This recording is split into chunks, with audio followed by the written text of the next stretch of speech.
मध्य प्रदेश जल संसाधन मंत्री तुलसीराम सिलावट ने प्रभारी मंत्री गौतम टेटवाल और नगर निगम के सभापति कलावती यादव के साथ मिलकर उज्जैन के सेवर खेड़ी परियोजना का गहन निरीक्षण किया।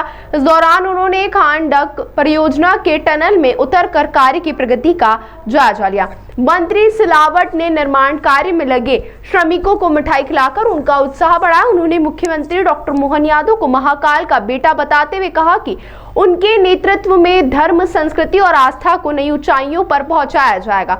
उन्होंने यह भी कहा कि अब दुनिया की नजरें उज्जैन पर है। सिलावट ने जल संसाधन विभाग की 4 प्रमुख परियोजना का उल्लेख किया, जिनकी कुल लागत 2400 करोड़ है। इनमें से 2 परियोजनाएं विशेष रूप से महत्वपूर्ण है, एक खांड डायवर्जन परियोजना और दूसरी सेवर खेड़ी और सिलर खेड़ी परियोजना। निरीक्षण के दौरान मंत्री ने कहा कि काम की मात्रा और गुणवत्ता से कोई समझौता नहीं किया जाएगा। उन्होंने स्थानीय नेताओं के साथ मिलकर परियोजना की समीक्षा की और टनल के अंदर जाकर कार्य की प्रगति का जायजा लिया। इस अवसर पर उन्होंने कल्याणपुरा गांव के निवासियों का धन्यवाद दिया, जिन्होंने इस महत्वपूर्ण परियोजना के लिए अपनी भूमि उपलब्ध कराई। भूमि अधिग्रहण की मुआवजा राशि का भुगतान जल्द से जल्द शुरू करने के निर्देश भी दिए। समागम धर्म का, संस्कृति का, आस्था का और विश्वास का होने वाला है और पूरा विश्व की निगाहें उज्जैन पर है और उज्जैन का महाकाल का बेटा मुख्यमंत्री है। उनके नेतृत्व में सीएस 2028 में होने वाला है। जल संसाधन विभाग की 4 परियोजनाएं जो मूल रूप से सिंहस्थ के लिए हमने बनाई गई है, लगभग 2400 करोड़ की इन योजनाओं को समय अवधि में डॉक्टर मोहन यादव मुख्यमंत्री जी के नेतृत्व में हम पूरा करने वाले हैं। पहली योजना है कान्हा डायवर्सन डक्ट परियोजना। इसकी लागत 919 करोड़ की। आप जानते हैं कि टनल के माध्यम से 12 किलोमीटर टनल बनाई जाएगी और 18 किलोमीटर इसको हम कट एंड कवर के माध्यम से इसको लेके जाएंगे। टनल की लंबाई 12 महीने बदलाई दी है। कार की भौतिक प्रगति अभी वर्तमान में हमने 37% काम हमने पूरा कर लिया है और मुख्यमंत्री के नेतृत्व में निर्देशन में समय अवधि में 2027 में ये योजना पूरी करेंगे। फिर आप जानते हैं दूसरी सेवर खेड़ी और सिलार खेड़ी, इसकी लागत 614 करोड़ है। और आप जानते हैं सेवर खेड़ी सिलार खेड़ी बैराज का निर्माण काम शुरू होने वाला है।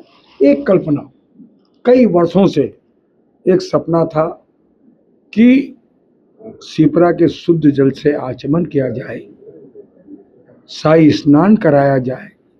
ये जो बरसात का पानी 2 जलाशय में लिफ्ट करके हम ऊपर लेके जाएंगे, जिसकी क्षमता लगभग 51 MCM पानी की होगी और आचमन के बाद, स्नान के बाद जो पानी बचेगा शुद्ध पीने के लिए देंगे और सिंचाई के लिए देंगे। और आप जानते हैं शिप्रा नदी पर 29 किलोमीटर 30 किलोमीटर के घाट बनने जा रहे हैं। इस योजना में लगभग 778 करोड़ 81 लाख की योजना है। ये घाट सीएस के अंदर ये भी 2027 में हम पूरा करेंगे। इसमें एक दिन में लगभग मुख्यमंत्री का संकल्प है कि 5 करोड़ लोग इसमें स्नान करेंगे। और फिर चौथी योजना है कान्हा शिप्रा नदी पर 20 बैराज हम बनाने जा रहे हैं। उनकी लागत 84 करोड़ 78 लाख की है और सिंचाई लगभग 219 हेक्टेयर में हम सिंचाई करने वाले हैं। मुख्यमंत्री के निर्देश पर 4 योजनाओं की समीक्षा के लिए अवलोकन करने के लिए मेरे साथ में यहाँ के प्रभारी मंत्री सम्माननीय गौतम जी, हम सबकी बहन कलावती जी, हमारे अध्यक्ष जिनके नेतृत्व में हम सब काम करते हैं संजय जी, विधायक सतीश जी, हमारी भारतीय जनता पार्टी की आवाज़ सिसोदिया जी, सारे लोग आज हमारे साथ थे। इस परियोजना का निरीक्षण किया है टनल में जाकर भी, और मैं फिर विश्वास दिला रहा हूँ समय अवधि में काम करेंगे। क्वांटिटी और क्वालिटी में कोई समझौता नहीं करेंगे। कल भाई साहब ने बैठक हुई थी, सिंचाई रकबा बढ़ाने का हुआ है।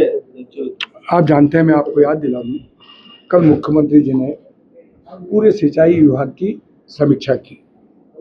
आपको याद होगा 2003 में और 4 में सिंचाई का रकबा मात्र कितना था, 7.5 लाख हेक्टर। वर्तमान में भाजपा की सरकार मुख्यमंत्री डॉक्टर मोहन यादव जी के नेतृत्व में लगभग हम 52 लाख हेक्टर में सिंचाई कर रहे हैं। 1 साल बाद 65 लाख हेक्टर में करेंगे। एक जानकारी आपको और दे दूं, 19 माह के अंदर जो वर्षों से नहीं कर पाए थे, मुख्यमंत्री डॉक्टर मोहन यादव जी के नेतृत्व में हमने 19 माह के अंदर 7.5 लाख हेक्टर सिंचाई कर ली है। कल समीक्षा बैठक में मुख्यमंत्री ने निर्देश दिया 2028 में हम लगभग 100 लाख हेक्टर में सिंचाई करेंगे। ये मध्य प्रदेश एक जल शक्ति के रूप में उभर रहा है। ये सिंचाई की, मैं कहता हूँ कि पूरे राष्ट्र में एक मुख्यमंत्री डॉक्टर मोहन यादव जी के नेतृत्व में जल शक्ति के रूप में मध्य प्रदेश उभर रहा है।